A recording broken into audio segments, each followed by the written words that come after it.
Ok les gars, aujourd'hui ça va être une vraie vidéo. Ça va être encore une fois une vraie vidéo. Les gars, vous devez impérativement ne pas trop dévoiler votre personnalité dès le début. Vous devez impérativement ne pas dévoiler trop vos intentions envers les femmes dès le départ. Il y a des choses que vous devez garder secret, mystère, en mode mystère. Hein, c'est pas Martin Mystère ni rien, mais vous devez garder des choses juste pour vous. Pourquoi ça? Car comme je l'ai déjà dit plusieurs fois à travers mes vidéos, les femmes sont des êtres émotionnels. Et les hommes sont des êtres rationnels. Ça veut dire quoi? Ça veut dire que nous, lorsqu'on gère une femme, on aime la sûreté, on aime lorsqu'elle est réellement attirée par nous. On aime lorsqu'elle nous le montre clairement. On aime ça. Tout savoir, etc. C'est parfait pour nous. Mais pour les femmes, c'est le contraire. Quand bien même elles sont sur Internet, Twitter, ah mais c'est faux, etc. On s'en fiche. Nous, on est sur le terrain. On connaît la réalité. On sait que, par exemple, dès le début d'une relation, elles aiment ne pas savoir sur quel pied danser avec toi. Elles aiment ne pas être forcément très sûres que tu lui plais. Ah, est-ce que je lui plais? Est-ce qu'il me trouve réellement attirante? Attends, je vais faire ci, etc. Pourquoi il m'a pas parlé aujourd'hui? Elles aiment se créer des scénarios dans leur tête. Ça leur procure des émotions. Et elles vivent de ça. Du coup, aujourd'hui, je vais vous donner 4 choses à ne jamais dire ou montrer à une femme dès le début ou même pendant votre relation. D'accord? La première chose, elle est basique. Et je l'ai déjà expliqué plusieurs fois. Ne montre pas ton intérêt dès le départ. Ah, les Billy et Bob, fais pas comme les Billy et Bob. Les Billy et Bob, ils connaissent pas l'incertitude. Dès qu'ils voient une femme qui leur plaît, t'es en couple, t'es célibataire, donne-moi ton numéro, viens sur Snap, viens, on se voit, allez, s'il te plaît, viens, on se voit. Non. Ça ne marche jamais, ce genre de choses-là. Et même s'il y a un mec qui me dit, mais c'est moi, j'ai déjà eu comme ça. Le taux de réussite, il est bas. Il est très faible. Là, on n'est pas là pour pour réussir des choses une fois sur 50 000. Lorsque vous voyez qu'une femme qui vous plaît, essayez quand même d'avoir du recul. Montrez que vous n'êtes pas là tout de suite en sang sur elle. Et ça me rappelle quoi? Cette histoire qui m'est arrivée il y a longtemps, lorsqu'avant je bossais dans un job, on va dire, de manutention, donc peuplé principalement d'hommes. Voilà, je bossais dans un taf comme ça, etc. Vous connaissez, lorsque vous êtes dans ce genre d'environnement, et qu'il y a une seule femme, par exemple des bureaux qui descend, les mecs, ils deviennent tous des chiens. Ils sont tous là, à la voir comme si c'était Miss Univers. Oh, tu veux un café? Oh, ça va? Oh, comment ça se passe aujourd'hui? Ils sont tous là à être derrière elle, tu vois. Moi, dans ce taf, donc moi, j'ai toujours eu cette mentalité. J'étais là pour travailler. J'étais là pour faire des sous, je faisais mes heures sup, etc. J'étais pas là pour discuter, me faire des potes, ni rien. Du coup, je travaillais tout seul, etc. Et j'ai vu que ça a commencé à attirer l'attention de cette femme-là. Pourquoi? Elle se demandait, ouais, mais pourquoi il vient pas faire ses pauses avec nous? Pourquoi il mange pas avec nous? Pourquoi il fait pas ci, ça? Moi, j'étais juste dans mon taf. Et comme par hasard, tous ces mecs qui étaient derrière elle, tous ces mecs qui essayaient de lui parler, etc., ils n'arrivaient pas à la gérer jusqu'à qu'elle est venue me voir pour me dire, ouais, j'organise un truc, une soirée d'après-taf, etc. Est-ce que tu peux me donner ton numéro? Voilà, on va voir ça. Et moi, vu que j'avais changé de numéro à cette époque, j'avais coupé mon portable, etc. Je me rappelais même plus de mon numéro, donc je lui ai donné un faux numéro comme ça. Juste parce que je voulais être poli, je dis vas-y tiens, je te passe mon numéro. Voilà, et je fais comme si j'allais pas lui répondre. Et vous allez me croire ou pas, mais ça c'était la réalité, ça s'est passé comme ça. Elle a été encore plus attirée lorsqu'elle a vu que je lui ai donné un faux numéro. Elle a encore plus venu me voir. Ouais, ça va, ça se passe bien le taf. Quand elle a voulu parler, au final, il s'est passé quoi? Elle était pas mal. Brisage de dos. Et après, voilà, ça a créé des problèmes, les mecs. Ouais, comment ça se fait, ce mec, il a fait ça? Mais pour ça, tout ça pour vous dire que, moi, la seule différence que j'avais avec ces mecs-là, pourtant, je venais d'arriver, j'étais un nouveau, eux, c'était des anciens, c'est que moi, j'ai pas fait le chien. J'ai pas fait le mec en sang. Certes, elle était belle, mais moi, j'avais besoin d'argent. Donc, je me focusais, je cherchais pas à essayer de gérer des meufs. Et le fait de lui avoir montré peu d'attention au début a attiré son attention. Elle est venue me voir, on a parlé. Forcément, j'ai de la tchatch, etc. Ça s'est passé comme ça s'est passé. Donc, dès le départ, les frérots, ne montrez jamais trop d'attention. Ça tue cette attraction-là. Ce n'est pas intéressant. Donc voilà, ça fait même, vous passez même pour un mec trop facile, etc. Donc non, faites pas ça. La deuxième chose à ne pas montrer, et ça, c'est pour les mecs qui sont trop matrixés par les vidéos. S'il vous plaît, ne faites pas comme si vous gérez 1000 meufs à l'année. Ne dites pas, oh moi je suis un don Juan, ouais, avec combien de femmes t'as été? Je sais pas, À peu près 300. Ah, 300 conquêtes, etc. Les gars, je comprends pas les mecs comme ça. Les gars, je vous comprends pas. Vous voulez prouver quoi? Vous la dégoûtez juste. Vous la tirez pas. On sait que les femmes aiment les hommes qui gèrent des femmes. On le sait ça, c'est un fait. Mais t'as pas besoin de le dire, parce que lorsque tu dis ça, tu montres que t'as rien compris. Tu montres que tu ne sais pas parler. Tu montres que tu ne comprends pas les femmes. Il y a un proverbe qui dit cette chose-là. Le miel ne dit jamais qu'il est sucré. Le miel, il n'a pas besoin de dire qu'il est sucré. Tu prends du miel, tu sens qu'il est sucré. Tu vois ce que je veux dire? C'est la même chose avec un mec. T'as pas besoin de dire que tu gères 1 milliard de femmes. Elle va le voir. Elles vont le voir lorsque tu vas parler avec elles. Lorsque tu vas te comporter. La manière dont tu vas agir. La façon dont tu te déplaces, etc. Elles vont voir que toi, tu gères. Elles vont voir que toi, tu as l'habitude de parler aux meufs. Donc, lorsque tu es un mec qui fait « Moi, j'ai 3 autres conquêtes. Je suis un mâle alpha. Alpha !» Non. Tu passes pour un guignol. Tu passes pour le vrai bêta fragile. Donc, arrêtez de vouloir vous gonfler votre ego. Même si c'est le cas, que vous gérez beaucoup, pas besoin de le dire. En disant ça, vous les repoussez juste. T'as été avec combien de meufs? Moi, tu sais, je compte pas. Ça, je sais pas, je compte pas vraiment. Ouais, j'ai fréquenté normal, tu vois. Comme un mec normal. Fin. Ah ouais, t'as pas une idée? Non. Pas besoin de dire ça.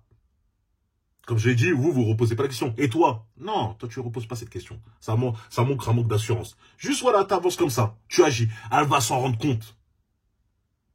D'accord? Troisième chose, et ça encore, c'est pour toujours ces bêtas fragiles. Et même, quelque part, comme ça, vous allez le savoir, ne montrez pas directement ou ne dites pas combien vous gagnez à votre statut. Si vous avez un statut, même si c'est pour le rare pour la plupart des mecs, ne dites pas combien vous gagnez, à quel point vous êtes en place, etc. Elles le verront d'elles-mêmes aussi. Pas besoin de dire, ouais, ma voiture, c'est ça, ouais, viens, elle va le voir. Dans tous les cas, à un moment donné, tu vas la récupérer. Elle va voir là où tu habites. Elle va voir que lorsque tu te déplaces, lorsque tu es au reste avec elle, lorsque tu es dans la vie quotidienne, etc., que tu payes, tu te soucies pas vraiment de certaines choses. T'es pas là à regarder les prix. Attends, on est combien? Attends, ça c'est 20 centimes de plus et tout. Non, les frères. Ah, c'est combien le surplus? 1 euro. Ah, c'est mort. Ah, je le prends pas. Non, on va le voir. Pas besoin de dire combien tu gagnes. Même, pourquoi je dis ça? Parce qu'il y a des frérots, ils sont très en place, et ils ont besoin donc forcément d'essayer d'attirer les femmes avec ça. Vous allez attirer que des meufs qui vont vous utiliser.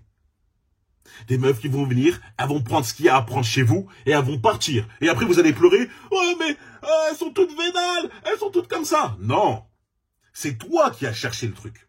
C'est toi qui es venu en montrant ton portefeuille. Regarde, viens, j'ai un truc. Non, tu peux pas te plaindre après quand c'est comme ça. Et même lorsque tu es avec une femme qui est solide, avec qui tu t'entends bien, etc., t'as pas besoin forcément de dire exactement combien tu gagnes. Faut la laisser réfléchir, imaginer, comme ça, elle se dit, ah ouais, peut-être qu'il peut gagner plus, etc. Ça, c'est pour votre sécurité, les frérots. Et en plus, ça crée de l'attirance. Je vous promets, un peu croire que tu gagnes plus, forcément, surtout si t'es un mec ambitieux, etc. Et on sait que ça attire un mec qui est en place, qui est ambitieux, qui est sur le chemin d'aller au top, au sommet de la montagne. On le sait. Donc ne dites jamais combien vous gagnez, votre statut. Forcément, si vous êtes un Kylian Mbappé, elle va le savoir. Hein, si t'as un mec qui est très connu, qui est coté ou je sais pas quoi, elle va le savoir, tu vas pas pouvoir te cacher. Mais pour les mecs qui ont des bons tafs, des bons métiers, des bonnes sociétés, etc., pas besoin forcément de dire « Ouais, moi j'ai ci, j'ai ça, j'ai ça, j'ai ça ». T'es encore en train d'essayer de prouver, de te faire valider pareil. Donc tu montres encore une fois que tu ne comprends pas comment ça se passe. Gardez ça pour vous. Comme ça, en plus, vous pourriez tout simplement faire plus facilement la différence entre une femme qui est réellement là pour votre personnalité, pour votre personne, que plutôt pour le rythme, enfin le mode de vie, etc., que vous pourriez lui apporter. Aussi simple que ça. Maintenant, quatrième et dernière chose, s'il vous plaît, et ça vous le connaissez, ne montrez pas vos faiblesses. Ne montrez pas vos peurs. Votre intimité dès le départ, votre jardin secret. Des mecs sont encore dans la vision hollywoodienne de l'amour, du couple. Ils se disent que, oui, on est des partenaires, c'est bien, certes, donc on doit tous dire. À chaque fois j'ai un doute, je le dis à ma femme. Eh oui, elle va me comprendre, elle va me conseiller, etc. Moi, je te dis non. Non. Tout ça, tu dois le garder juste pour toi. À la limite, tu as un pote proche, un meilleur pote, etc., sur qui tu peux lui confier tout ce genre de choses. Mais tu vas pas le confier à ta femme. Pourquoi? Ça va tuer son attraction pour toi. Petit à petit. Même si elle te le dit, elle te supplie. S'il te plaît, raconte-moi tout. Dis-moi pourquoi t'es pas bien, etc. Montre que tu restes fort. Montre que tu as un mental d'acier. Est-ce que tu es plus impressionné par rapport à un mec qui traverse des moments difficiles, tout en gardant la tête haute, en avançant, en montrant qu'il est infaillible? Ou justement tu comprends plus le mec qui, lui, commence à pleurer, puis après se relève. Non, j'ai rien contre un mec qui va pleurer, mais je te dis que concrètement, j'aurais plus de respect forcément pour le mec qui n'a jamais versé une larme, qui est resté solide, pourtant qui a vécu les mêmes épreuves du mec qui a pleuré. Et c'est pareil pour une femme, lorsqu'elle voit ça, elle va quand même se dire, tain, le monde s'est effondré sur lui, il a réussi à rester debout. Je l'ai même pas vu trembler, hésiter. Je l'ai même pas vu pleurer, se recroqueviller sur moi, dormir en mode fœtus. Oh, bébé, j'en peux plus, c'est trop dur, j'ai mal à la tête, le burn-out et tout. Non. Elle voit juste un homme solide en face de toi. En face d'elle, je veux dire.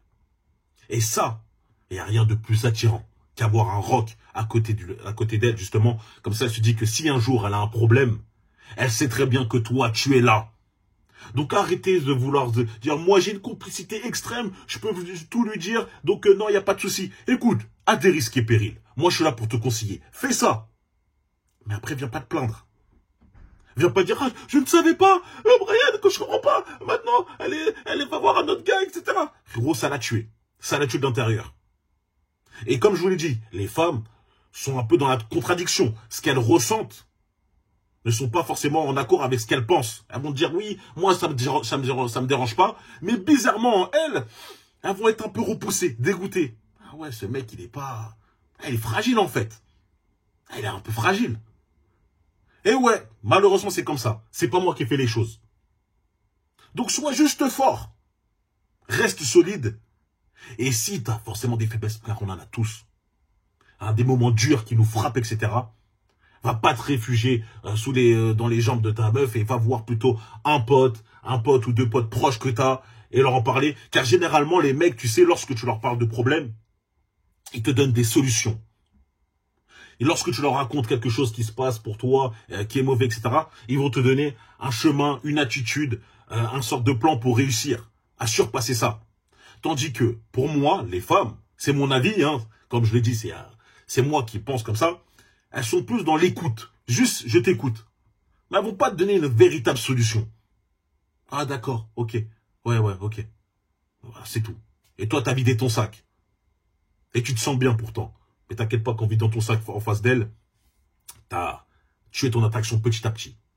Donc voilà, gardez ces 4 choses à l'esprit. Ne montrez pas trop votre intérêt dès le départ. Ne commencez pas à raconter que vous êtes le mec qui gère toute la ville, qui a un player de ouf, le don Juan des dames, etc. Comme le disent le chouchou des femmes. Non, ne montrez pas ça. Enfin, ne le dites pas, juste montrez-le par rapport à la façon de vous parler, etc. Ne dites pas, oui, moi je gagne 6 à ça, votre statut, combien vous gagnez, etc. Et montrez votre faiblesse. Surtout ne pas faire ça. Voilà, dites-moi si vous avez apprécié la vidéo, en commentaire, forcément, avec un référencement, avec le mot for real pour le référencement. Ça m'aide énormément. Pareil pour votre like, vous abonner et partager. On se retrouve très très vite. Forcément aussi, une nouvelle vidéo sur la 2e chaîne. N'hésitez pas à aller checker ça. Me rejoindre sur Patreon, la mettez-moi. Vidéo exclusive, vous connaissez. Voilà, lien dans la description. Et me rejoindre sur Instagram, brian.forreal pour la motivation. Et si vous voulez m'envoyer un petit message, etc. pour parler, j'ai plus de chances de répondre là-bas. Merci et on se retrouve très très vite. Peace.